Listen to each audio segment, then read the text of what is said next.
بسم اللہ الرحمن الرحیم۔ السلام علیکم۔ رات کے 11 بج رہے تھے۔ ٹھنڈ سے میرا رواں رواں کانپ رہا تھا۔ میرے بیٹے ابراہیم کو بھی بہت سردی لگ رہی تھی۔ ابراہیم تو تھا بھی 10 سال کا۔ 10 سال کے بچے میں سردی سے بچنے کی بھی ہمت نہیں ہوتی۔ ابراہیم سردی سے ٹھٹر رہا تھا۔ میں دل ہی دل میں سڑک پر چلتی اپنی ساس کو بددعائیں دے رہی تھی، جس نے اس سردی کی رات ہمیں گھر سے محض اس وجہ سے نکال دیا کہ میرے شوہر نے 1 مہینے سے پردیس سے تنخواہ نہیں بھیجی تھی۔ میرا اپنے شوہر کے ساتھ رابطہ بھی نہیں ہو پا رہا تھا۔ پتہ نہیں وہ وہاں جا کر مجھے بھول گئے تھے یا پھر کوئی مجبوری تھی، پر میرا ان سے 1 مہینے سے رابطہ نہیں ہوا تھا۔ دل بری طرح سے کانپ رہا تھا۔ میں یہی سوچ رہی تھی کہ میں اپنے گھر جا کر اپنے بھائیوں سے منت کروں گی کہ میرے شوہر سے رابطہ کریں، اسے بتائیں کہ اس کا بچہ اور بیوی کس حال میں ہیں۔ مجھے اپنے شوہر پر پورا بھروسہ تھا، لیکن پتہ نہیں کیوں 1 مہینے سے میرا ان سے رابطہ نہیں ہوا تھا۔ میری ساس تو میرے شوہر سے پہلے ہی چڑھتی تھیں۔ وہ انہیں نہ صرف زن مرید کہتی تھیں بلکہ یہ بھی کہتی کہ اگر تم نے تنخواہ نہیں بھیجی تو میں تمہارے بچے اور تمہاری بیوی کو اس گھر سے نکال دوں گی۔ میرے شوہر کو اپنی ماں پر اندھا یقین تھا۔ وہ تو سوچ بھی نہیں سکتے تھے کہ میری ماں جو کچھ کہہ رہی ہے ایک دن ایسا کر گزرے گی، پر میری ساس نے وہی کر دکھایا جو ان کے من میں تھا۔ بالآخر انہوں نے ہمیں دھکے دے کر گھر سے نکالا۔ ابراہیم بری طرح سے رو رہا تھا۔ میرے پاس کھانے کے لیے بھی کچھ نہیں تھا۔ دوپٹے کے بلو میں چند پیسے بندھے ہوئے تھے، پر ان سے کیا مل سکتا تھا۔ ہم لوگ سڑک کے کنارے بیٹھ گئے۔ میں کچھ دیر بیٹھ کر سوچنا چاہتی تھی کہ آگے کیا کروں۔ آگے کی زندگی بڑی مشکل تھی۔ میں اپنے بھائیوں کے پاس نہیں جانا چاہتی تھی۔ میرے بھائی تو میرے بچے کو دیکھ کر تنگ ہی ہوتے۔ وہ ہمیشہ یہی کہتے تھے کہ اگر تمہاری ساس کے تیور ٹھیک ہوتے تو ہم تمہاری کچھ مدد کر دیتے، پر تمہاری ساس خود کو نہ جانے کیا سمجھتی ہے۔ بہرحال یہ مختلف باتیں تھیں جو میرے ذہن میں چل رہی تھیں۔ میرا بیٹا ابراہیم سردی سے کانپ رہا تھا۔ بولا کہ ماما، میں یہاں سردی سے مر رہا ہوں، خدا کے لیے ہم اپنے ماموں کے گھر چلے جاتے ہیں۔ پر ابراہیم یہ نہیں جانتا تھا کہ اس سخت سردی سے بھی زیادہ میرے دل پر اپنے بھائیوں کے تانے لگتے ہیں۔ میں اپنے بھائیوں کے تانے نہیں سننا چاہتی تھی، اسی لیے میں سڑک کنارے بیٹھ گئی، سوچنے لگی کہ کوئی گاڑی آئے تو میں اس سے کہوں کہ ہم دونوں کو دارالامان پہنچا دے۔ میں بس یہی سوچ کر سڑک کنارے بیٹھی تھی۔ میں نے ابراہیم سے کہہ دیا کہ جو بھی گاڑی گزرے تم اسے ہاتھ کے اشارے سے روکنا ضرور۔ تھوڑی ہی دیر گزری تھی کہ ایک بڑی سی گاڑی ہمارے سامنے آ کر رکی۔ گاڑی سفید رنگ کی تھی۔ میں نے سوچا کہ گاڑی میں کوئی آدمی ہوگا، پر یہ دیکھ کر میری حیرت کی انتہا نہ رہی کہ گاڑی میں کوئی آدمی یا عورت نہیں بلکہ 25-26 سالہ ایک لڑکی بیٹھی تھی۔ اس لڑکی کو دیکھ کر لگ رہا تھا کہ بہت امیر گھرانے کی ہے۔ اس نے اچھے خاصے کپڑے بھی پہن رکھے تھے اور میک اپ بھی تیز قسم کا کیا ہوا تھا۔ میں اس لڑکی کو دیکھ کر سمجھ گئی تھی کہ ضرور اس کے دل میں ہمارے لیے کوئی ہمدردی پیدا ہوگی، پر تبھی میں نے محسوس کیا کہ وہ بڑے غور سے میرے بیٹے ابراہیم کو دیکھ رہی تھی۔ وہ لڑکی ابراہیم کو اتنے غور سے کیوں دیکھ رہی تھی، یہ بات میری سمجھ میں نہیں آئی تھی۔ میں نے ابراہیم سے کوئی بات نہیں کی۔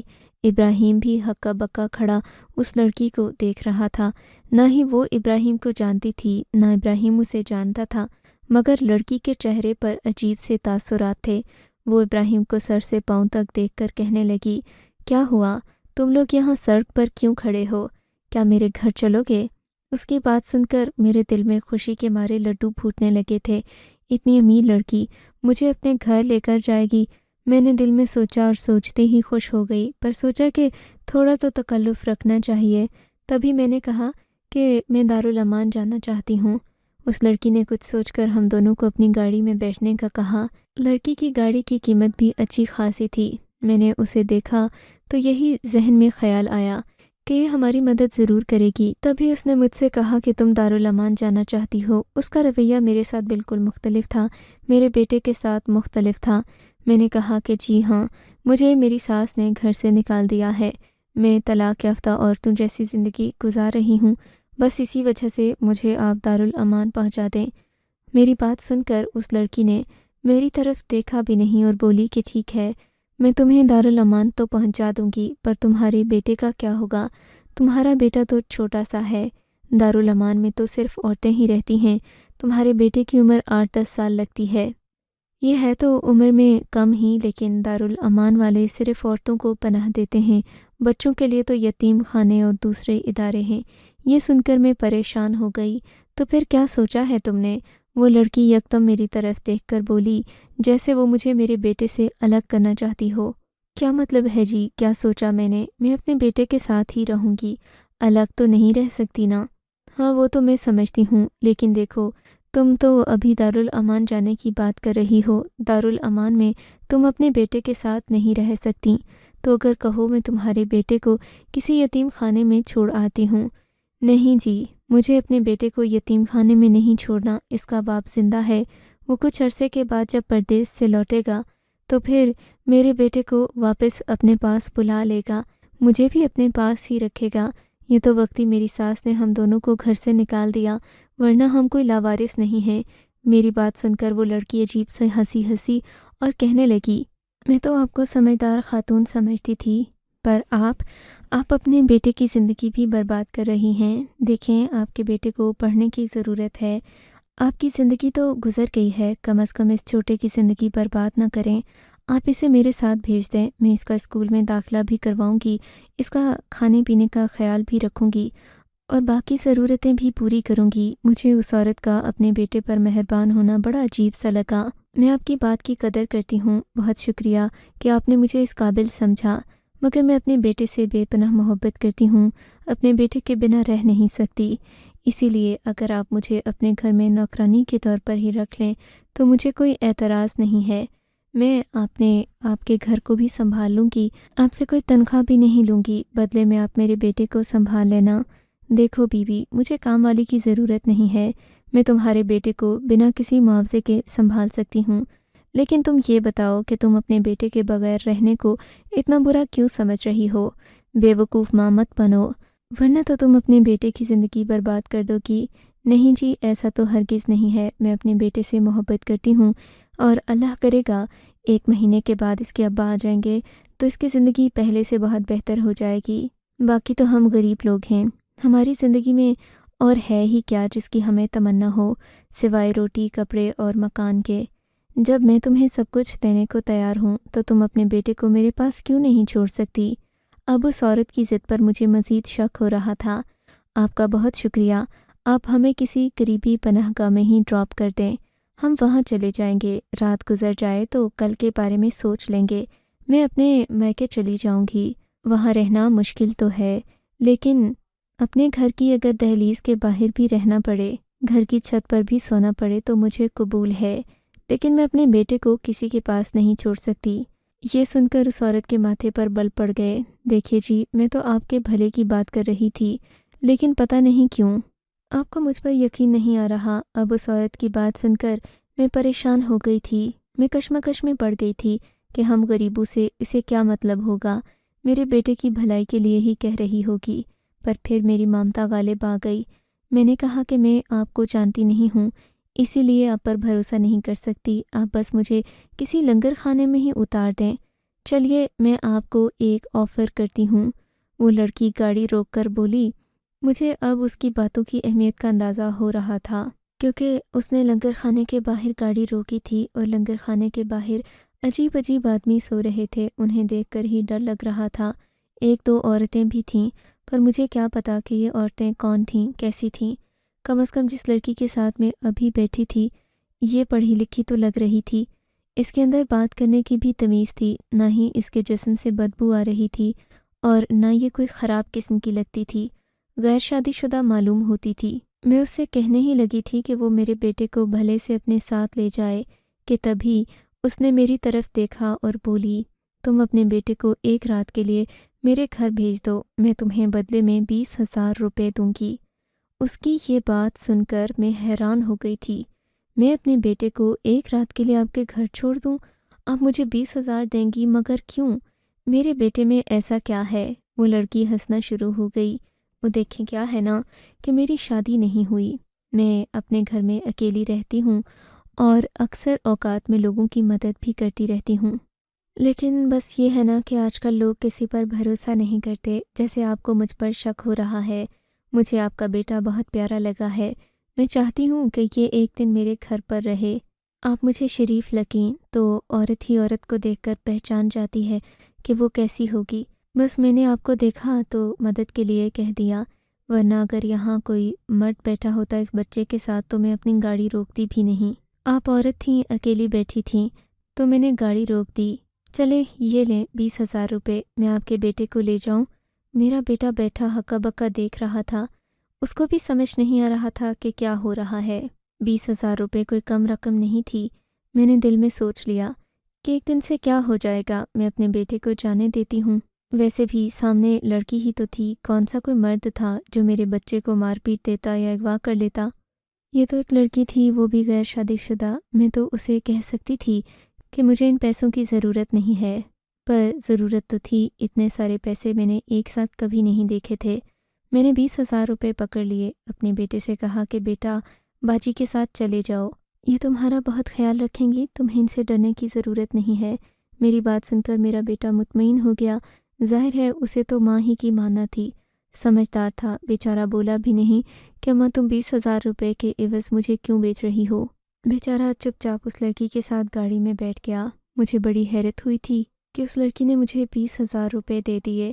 میں ابھی گاڑی سے اتر کر کھڑی اپنا چادر صحیح کر رہی تھی کہ لڑکی نے گاڑی چلا دی۔ میرے بیٹے کو لے کر یہ جا وہ جا۔ اس کے جانے کے بعد میرے دل میں عجیب سی بے چینی ہونے لگی۔ میں سوچنے لگی کہ کم از کم مجھے اس سے اس کے گھر کا پتہ پوچھنا چاہیے تھا۔ میں نے ایسا کیوں کیا؟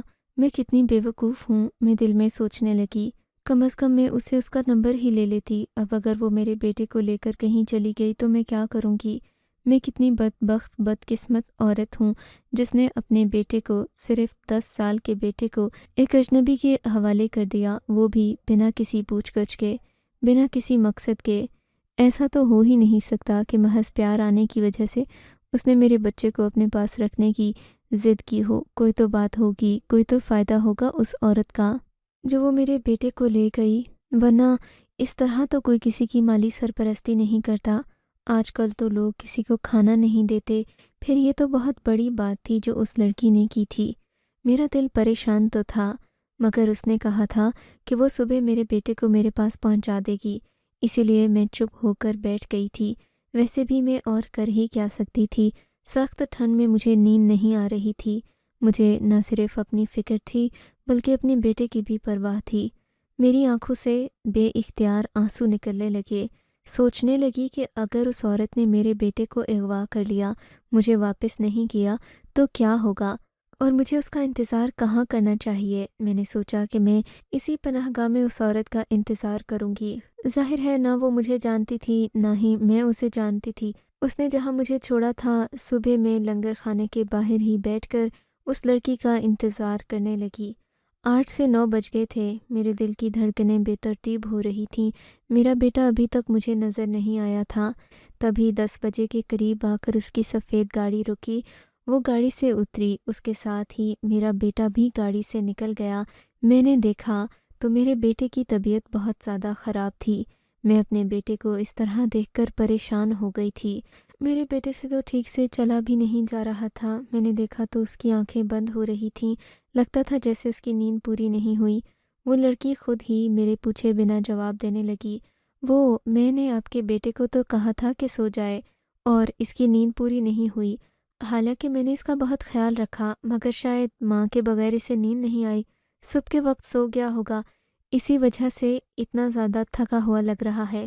وہ لڑکی مجھ سے یہ کہتی، ہاتھ ملاتی وہاں سے جانے لگی کہ تبھی میرے بچے کی طبیعت خراب ہو گئی۔ چکر کھا کر وہ اس کی گاڑی کے قریب ہی گرنے والا ہو گیا۔ تب وہ لڑکی پیچھے کو مڑی اور بولی کہ آپ میری گاڑی میں بیٹھ جائیں، میں آپ کو آپ کے گھر تک چھوڑ دوں گی، آخر آپ نے کہیں تو جانا ہوگا نا۔ اب اس لڑکی کا انداز مجھے برا نہیں لگ رہا تھا۔ ویسے بھی اس نے مجھے 20,000 روپے بھی دیے تھے۔ میں چاہتی تو ان 20,000 روپوں سے خود بھی کوئی گاڑی وغیرہ بک کر کے کہیں جا سکتی تھی، پر میں نے ایسا نہیں کیا۔ میں اس عورت سے بات چیت کرنا چاہتی تھی کہ جس نے مجھے ایک بار 20,000 روپے دیے تھے، وہ میری آگے بھی تو مدد کر سکتی تھی۔ پھر امیروں کا کیا ہے، ہو سکتا ہے کہ اسے میرا بیٹا اچھا لگ گیا ہو، پسند آ گیا ہو۔ ایسی امیر لڑکیاں اپنی پسند کے کتے کے لیے لاکھوں روپے دے دیتی ہیں۔ پھر میرا بچہ تو انسان تھا، انسان کا بچہ تھا، خوش شکل تھا۔ میں نے یہی سوچ کر اس عورت کے ساتھ راہ و رسم بڑھانے کی سوچ لی تھی۔ میں نے اس سے پوچھا کہ وہ کہاں رہتی ہے، کیا کرتی ہے۔ اس نے مجھے اپنے بارے میں زیادہ کچھ نہیں بتایا۔ اتنے میں میرے بھائی جان کا گھر آ گیا۔ تبھی اس نے مجھے میرے گھر کے باہر چھوڑ دیا۔ کہنے لگی کہ میں کل آپ سے ملنے پھر آؤں گی اگر آپ کی اجازت ہو تو۔ میں نے کہا ضرور، کیوں نہیں۔ اس کے بعد وہ لڑکی اپنے گھر چلی گئی۔ میں نے اپنے بیٹے سے پوچھا کیا ہوا تھا اسجد، تمہیں یہ لڑکی کہاں لے کر گئی تھی؟ میں چاہتی تھی کہ اپنے بھائی کے گھر جانے سے پہلے اپنے بیٹے سے سارے سوال جواب کر لوں، وہاں جا کر تو وہ مجھے کوئی جواب نہیں دے سکے گا۔ میں نے اسجد سے پوچھا کہ اس عورت نے تمہیں کہاں رکھا تھا، تم سے کوئی کام تو نہیں کروایا، باتیں کیا کیں؟ اسجد نے آنکھیں ملتے ہوئے کہا امی مجھے تو نہیں پتا، جب میں ان کے گھر گیا تھا انہوں نے مجھے شربت پلایا، کہا کہ تم جا کر دوسرے کمرے میں آرام کرو، سو جاؤ۔ میں تو سوچ رہا تھا کہ وہ مجھ سے گھر کے کام کروائے گی، پر ایسا تو کچھ نہیں ہوا امی۔ ہم غریبوں کو کوئی اتنی عزت دے دے، یہی بڑی بات ہے۔ میرا بیٹا اتنی سمجھداری کی باتیں کر رہا تھا، میں تو یہ دیکھ کر حیران ہی رہ گئی تھی۔ اس کی عمر بہت کم تھی مگر وہ بہت زیادہ سمجھداری والی باتیں کرتا تھا۔ بھائی نے دروازہ اتنے میں کھول دیا تھا۔ میں نے اسے بتا دیا کہ میری ساس نے مجھے گھر سے نکال دیا۔ بھائی کے چہرے پر ہمدردی کے ذرا بھی آثار نہیں تھے۔ اسے دیکھ کر لگ رہا تھا جیسے میرا آنا بھائی کو بہت برا لگا ہے۔ ویسے بھی اب تو وہ اپنی بیوی کی ہی باتیں سنتا تھا، ماں باپ اور ہم بہنوں کو تو وہ جوتے کی نوک پر بھی نہیں لکھتا تھا۔ مجھے اپنے بھائی کے اس رویے سے دکھ تو بہت پہنچتا تھا، پر میں اس سے کچھ نہیں کہنا چاہتی تھی۔ وہاں پر وہ پورا دن گزارنے کے بعد مجھے اندازہ ہوا کہ میری اس گھر میں کیا وقت ہے۔ میں افسوس کرنے لگی کہ کاش اس لڑکی سے میں نے فون نمبر لے لیا ہوتا تو میں ابھی اس سے بات کر کے یہاں سے چلی جاتی۔ مجھے اپنی بھابھی کا کڑوا رویہ بہت دکھ دے رہا تھا۔ میرے پاس وہ 20,000 روپے تو تھے، میں اگر چاہتی تو یہ گھر چھوڑ کر جا بھی سکتی تھی، پر 20,000 روپے کے دم پر میں اپنا گھر نہیں چھوڑنا چاہتی تھی۔ میری بھابھی میں تو اتنی حیا نہیں تھی کہ وہ مجھے یہاں پر 2 دن ہی رہنے دیتی۔ اس نے مجھ سے گھر کے کام کروانے شروع کر دیے۔ رات کو میرا دل سخت گھبرانے لگا تھا۔ گھر کے کام کرنے کے بعد میرا دل سخت گھبرا رہا تھا۔ میں نے سوچ لیا کہ میں باہر جا کر کچھ دیر ٹھنڈی ہوا کھا لیتی ہوں۔ میں اپنے گھر کے دروازے کے باہر بیٹھی ہی تھی کہ ایک بڑی سی گاڑی آ کر گھر کے سامنے رکی۔ میں نے دیکھا کہ اس گاڑی میں بھی ایک خوبصورت عورت بیٹھی ہوئی تھی۔ اس عورت نے مجھے دیکھتے ہی پہچان لیا ہو جیسے۔ مجھ سے اس نے میرا نام پوچھا۔ میں نے کہا کہ میں ہی ہوں۔ کہنے لگی آپ کا بیٹا کیا آپ کے گھر پہ ہے؟ میں نے اپنے بیٹے کو فوراً بلایا۔ اس نے میرے بیٹے کو غور سے دیکھا اور بولی آپ اپنے بیٹے کو میرے ساتھ بھیج سکتی ہیں، میں آپ کو 30,000 روپے رقم دوں گی۔ یہ سن کر میرے تو رونگٹے کھڑے ہو گئے۔ 30,000 روپے رقم دیں گی؟ مگر میرے بیٹے میں ایسا بھی کیا ہے کہ یہ عورتیں میرے بیٹے کو گھر لے جانے کے لیے پاگل ہو رہی ہیں؟ میں نے دل میں سوچا، پر یہ بہت اچھا موقع تھا۔ میرے بیٹے نے تو مجھے ویسے بھی بتایا تھا کہ اس عورت نے کچھ نہیں کیا سوائے اسے دوسرے کمرے میں سلانے کے۔ میں نے بلا جھجک اپنے بیٹے کو اس لڑکی کے ساتھ بھیج دیا۔ ظاہر ہے میں اپنے بھائی پر بھی احسان جتانا چاہتی تھی کہ میں نے اس کی بیوی کے رویے سے تنگ آ کر اپنے بیٹے کو واپس اپنے سسرال بھیج دیا ہے۔ وہ لڑکی میرے بیٹے کو اپنے ساتھ لے گئی، بولی کہ میں صبح آپ کو 30,000 روپے دے کر جاؤں گی۔ میں دل میں بہت خوش تھی۔ پتہ نہیں میرے بیٹے میں ایسی کون سی بات ہے کہ عورتیں اسے اپنے گھر لے جاتی ہیں، مجھے بھی پیسے دیتی ہیں۔ میرا دل بڑا خوش تھا۔ میں نے سوچا کہ اگر آج بھی 30,000 روپے مل گئے تو میں کسی کرائے کے مکان میں ہی رہنے لگوں گی۔ کرائے کا مکان زیادہ مہنگا بھی نہیں ملتا، 5,000 روپے میں ایک بیٹھک تو کرائے کے لیے مل ہی جاتی ہے۔ میرے دل میں بڑا اطمینان تھا۔ اس دن میں نے اپنے بھائیوں کی کوئی خوشامد نہیں کی، مگر میرے دل میں ایک ڈر ضرور تھا کہ جب وہ لڑکی میرے بیٹے کو صبح یہاں چھوڑنے واپس آئے گی تو یہ سب کیا سوچیں گے کہ میرا بیٹا کہاں گیا تھا۔ میرے پاس تو اس بات کا کوئی حل نہیں تھا، اسی لیے میں صبح صبح گھر سے باہر نکل کر بیٹھ گئی تھی۔ میں نہیں چاہتی تھی کہ کوئی بھی لڑکی آ کر اس گھر پر بیل بجائے اور سب کو پتہ چل جائے کہ میرا بیٹا اس کے پاس تھا۔ اسی بات سے بچنے کے لیے میں گھر کے دروازے کے باہر کھڑی ہو کر اپنے بیٹے کا انتظار کرنے لگی۔ تھوڑی ہی دیر گزری تھی، میرا بیٹا وہاں سے نکل گیا، واپس میرے پاس آیا تو بے تحاشا رو رہا تھا۔ مجھے اس کے رونے کی وجہ سمجھ نہیں آئی۔ اس لڑکی نے مجھے 30,000 روپے کی بجائے 15,000 روپے دیے اور وہاں سے چلتی بنی، بولی کہ تمہارا بیٹا روتا بہت ہے۔ میں نے تو سوچا تھا کہ یہ ہنسی خوشی میرے ساتھ رہے گا، پر یہ تو بہت ہی بدتمیز لڑکا ہے۔ میں حیران ہو گئی تھی کہ وہ میرے بیٹے کو بدتمیز کیوں کہہ رہی تھی۔ میرا بیٹا تو بہت شریف تھا۔ میں نے اپنے بھائیوں کو اس بارے میں کچھ نہیں بتایا، یہی کہا کہ میرا بیٹا اپنی دادی کے گھر گیا تھا، لیکن میرے دل میں چور تھا، میں پریشان بھی تھی۔ جی چاہتا تھا کہ کسی نہ کسی سے بات کروں، یہ بات سب کو بتا ہی دوں، پر جب قدرت نے انسان کے سامنے کچھ لانا ہوتا ہے تو پھر اسے خود کسی کو بتانے کی ضرورت نہیں پڑتی، اور میرے ساتھ بھی ایسا ہی ہوا تھا۔ وہ رات بڑی بھاری تھی، مجھے لگا کہ شاید میں اپنی جان دے دوں گی۔ ہمارے گھر ایک عجیب قسم کا آدمی داخل ہوا تھا۔ آتے ہی اس نے میرے بیٹے کا نام لیا۔ سر پر اس کے ایک بال بھی نہ تھا، قد تقریباً 6 فٹ کے قریب ہوگا۔ میں اس کے نام بھی نہیں جانتی تھی۔ اس نے گھر میں داخل ہو کر میرے بیٹے کا نام پکارا اور بولا، تمہارا بیٹا کہاں ہے؟ مجھے ایک دن کے لیے تمہارا بیٹا چاہیے۔ وہ آدمی ایسے کہہ رہا تھا جیسے کسی کھلونے کی بات کر رہا ہو۔ میں سمجھ گئی تھی کہ معاملہ کچھ گڑبڑ ہے۔ میں نے اپنے بھائیوں کے سامنے اس آدمی کی منت کرنا شروع کر دی۔ جی میں تو بیوہ عورت ہوں، میرا کون سا بیٹا؟ آپ کیسی باتیں کر رہے ہیں؟ مجھے شک ہو گیا تھا کہ کوئی گڑبڑ ضرور ہے۔ وہ آدمی ہم پر زبردستی کرنے لگا کہ محلے والے بھی اکٹھے ہو گئے۔